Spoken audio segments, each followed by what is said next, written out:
Ang normal functioning ng mga structure sa parehong male at female reproductive system ay isang balancing act na kung saan ang coordinated actions ng mga hormones ng hypothalamus, pituitary glands at gonads ay may kakayang i-regulate at kontrolin ang physiology ng reproductive system.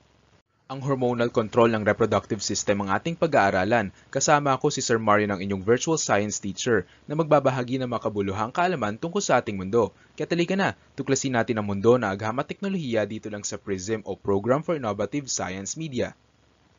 Sisimulan natin ang pag-aaral ng hormonal control ng reproductive system sa hypothalamus. Ang hypothalamus ay tinaguriang master gland ng ating endocrine system. Ito'y matatagpuan sa ventral portion ng cerebrum ng ating utak.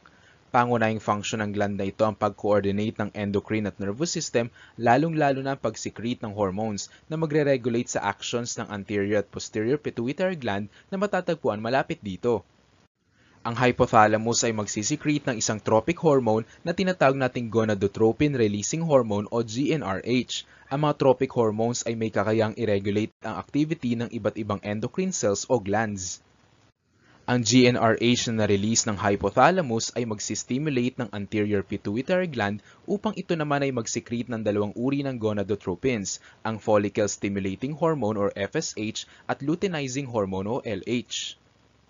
Ang parehong hormones na ito ay mag-a-act sa ating male at female gonads na sa ating case ay ang testes ng mga lalaki at ovaries ng mga babae.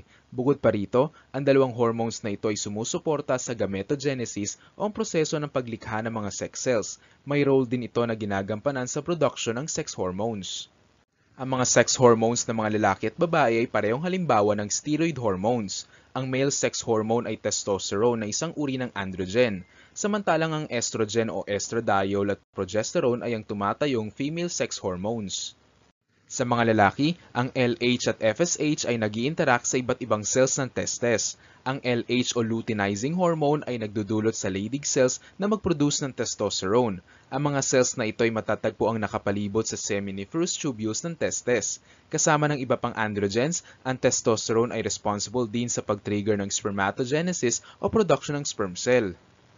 Sa kabilang banda, tinatarget naman ng FSH o follicle stimulating hormone ang Sertoli cells na matatagpuan naman sa loob ng seminiferous tubules malapit sa mga spermatogonia or parent cells ng mga sperm cell.